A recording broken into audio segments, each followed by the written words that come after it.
they will just take you so that you don't forget.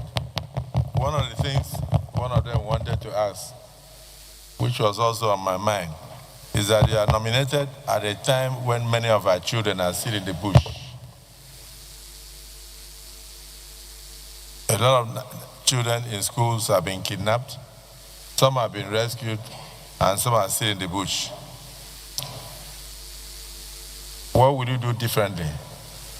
And how can you assure us that with this nominee, or with this nomination, that we are sure that you'll be able to work with the team under you to ensure the release of those children and to give Nigeria a better image? You may proceed to answer that, please.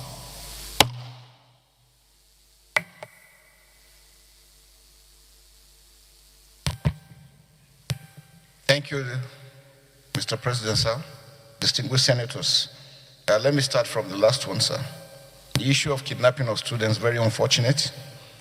But I think since last year, the Safe School initiative was carried out. I think we need to look at it critically and make sure that it is holistic in its approach. Now, we must build the resilience of our communities because crime is localized. We're able to build the capacity of the locals themselves to be the first responder, because when they come, since security agencies cannot be everywhere, it's good we build them. Our schools must be secured. You see, most of the schools that have been built, you go and visit them, no perimeter fence, they are left exposed. Information conveyance, again, has been an issue. Before these informations are relayed, the use of technology. So, sir, we're going to make sure that we do a whole of society approach into addressing this issue of kidnapping of school. With technology, working together with the armed forces, the police and other security agencies and the communities. I think that's where the gap has been. We will be able to address that properly.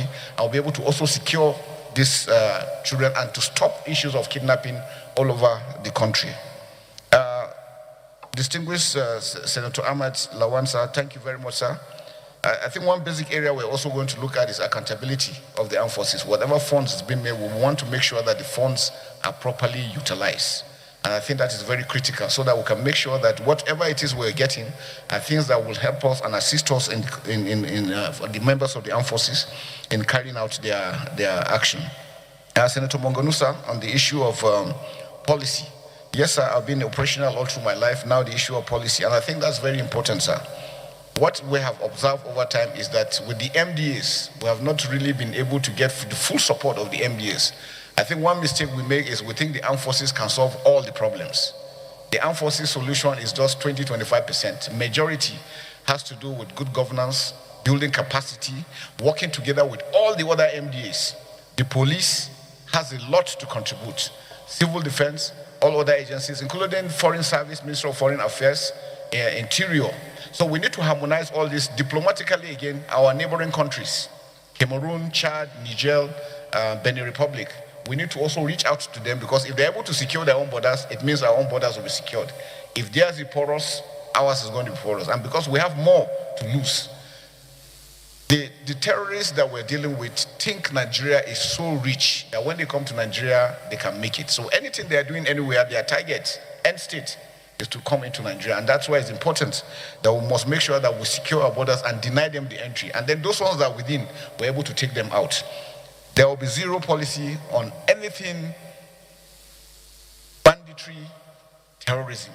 We're going to go out. I'll make sure that the armed forces will go fully all out, working together with the locals. Because like I said, sir, security is localized. If we don't carry the communities along, we're going to continue to run in issues. So that's why it's important that we must bring them together, working with the state governors particularly. Why the Southwest seem to be doing very well, sir, is because all the governors agreed together. And that's why regionally, governors must come together because 2, 3 are better than 1. And that's why for us to them to understand that the bandits do not respect border. They do not at all. They are, in fact, where they get their strength is the ability to run when you attack them, especially around Sokoto area, they enter Niger. And once they get to Niger, you can't touch them until they come back in. And that's why I said it's important that for the multinational joint task force in Gemena, we need to also build up their capacity to hold up down towards the border with with Mali and Burkina Faso, because we're beginning to have those, and that's why we're having those incursions into Kwara, coming down southwest, and we must stop them not to get further than that. I think action has already been done and put in place.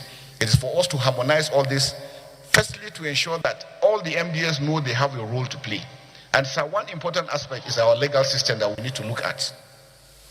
Most of our laws look obsolete, and because sometimes justice is delayed, then it becomes a problem. Because once punishment is meted immediately and action is done, it serves as deterrence to others. And that's why I think critical that we must be, and so I mentioned that all the MDS need to do the legal service, the correctional service, the civil defense, all mining activities have to be monitored properly, because that's another source of funding. All areas that they're getting their funds for, we must look at those aspects and stop and prevent them. And like we said, sir, the ability to also monitor where the funds are going to. If we're able to do that holistically using technology, sir, we'll achieve so much. Thank you very much, sir.